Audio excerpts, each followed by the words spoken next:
আসসালামু আলাইকুম রহমতুল্লাহি বারাকাতুহু। প্রিয় দিনী ভাই বোনেরা, আশা করি সবাই ভালো আছে। মহান রব্বুল আলামিন বান্দাকে দুনিয়াতে পাঠিয়েছেন তার রিজিকের ফয়সালা করেই, অর্থাৎ মানুষকে দুনিয়াতে পাঠানোর 500 বছর পূর্বে আল্লাহ তাআলা তার জন্য রিজিকের ফয়সালা করে রেখেছে। কিন্তু আল্লাহ তাআলা কাকে কোথায় কখন রাখবেন সেটা একমাত্র আল্লাহ তাআলাই ভালো জানেন। মানুষ কখনোই সেটা বলতে পারবে না যে আমি অমুক জায়গায় থাকবো, আমার কপালে এটা আছে, আমার রিজিক এটা আছে, কেউ কখনো বলতে পারবে না।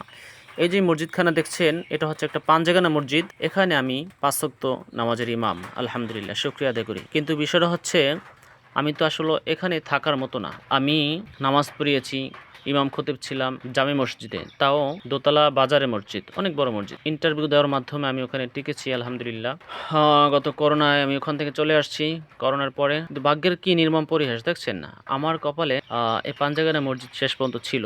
এখানে আমি নামাজ পড়ি বর্তমানে।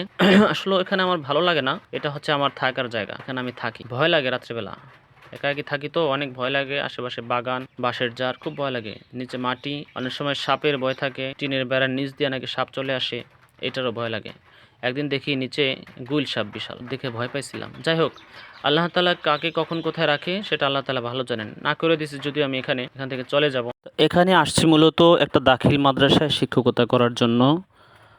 শিক্ষকতা করার পাশাপাশি খাবার দাবারের ব্যবস্থা এই মসজিদ থেকে হয়, তাই এই মসজিদ রাখলাম আর কি। শিক্ষকতার পাশাপাশি কিছু টাকাও আসলো, নামাজও পড়া হলো 5 ওয়াক্ত জামাতে, আর খাবারেরও ব্যবস্থা হয়ে গেল। এজন্য মূলত এটা নেওয়া। সবার কাছে দোয়া চাই যেন আল্লাহ তাআলা আমার জন্য উত্তম রিজিকের ফয়সালা করে দেন।